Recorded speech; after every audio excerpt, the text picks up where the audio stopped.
বৃক্ষরোপণ কর্মসূচি আমাদের মাননীয় প্রধানমন্ত্রী শেখ হাসিনা যেই স্মার্ট বাংলাদেশ বিনির্মাণে তার পাশাপাশি বৃক্ষরোপণ কর্মসূচি সারা বাংলাদেশে আয়োজিত হচ্ছে।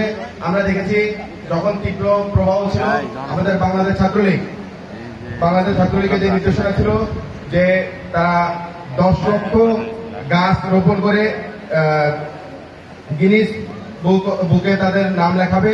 তাই ধারাবাহিকতায় আমরা এই বনাগ্রাম উপজেলা প্রত্যেকটি জায়গায় গাছ লাগিয়েছি। আমাদের মাননীয় সংসদ ডাক্তার সিদ্দিকুর রহমান পাটোয়ারি এমপি মহোদয়ের নির্দেশনা এবং তারই সহযোগিতায় তাকে নিয়ে আমরা এই স্কুলেও গাছ রোপণ করেছি, উপজেলাতে আমরা চারা রোপণ করেছি এবং বিভিন্ন জায়গায় আমরা চারা রোপণ করেছি এবং আজকেও তারই ধারাবাহিকতায় তিনি এই বৃক্ষরোপণ কর্মসূচির আয়োজন করেছে।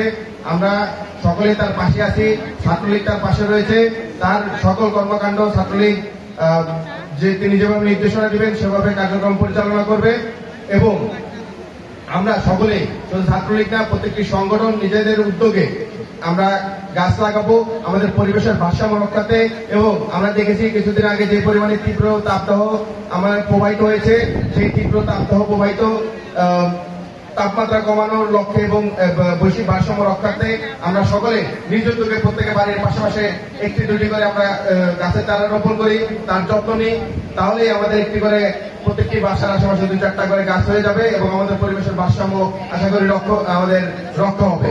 এবং আমাদের যে তালের যে বীজ, আমার ছোট ভাই ফারুক পাটোয়ারি বললেন যে আমরা সকলে তালের বীজগুলো সংরক্ষণ করে রাখি, যেন আমরা কিছুদিন পরে এই তালের বীজগুলো আমরা রোপণ করতে পারি। আমি সকলের কাছে অনুরোধ করব আপনারা সকলে তালের বীজগুলো বাড়িতে রক্ষা করে রাখবেন।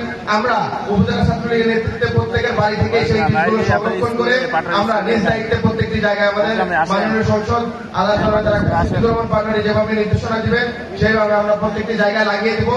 এই বলে আমি আমার বক্তব্য শেষ করছি। জয় বাংলা, জয় বঙ্গবন্ধু।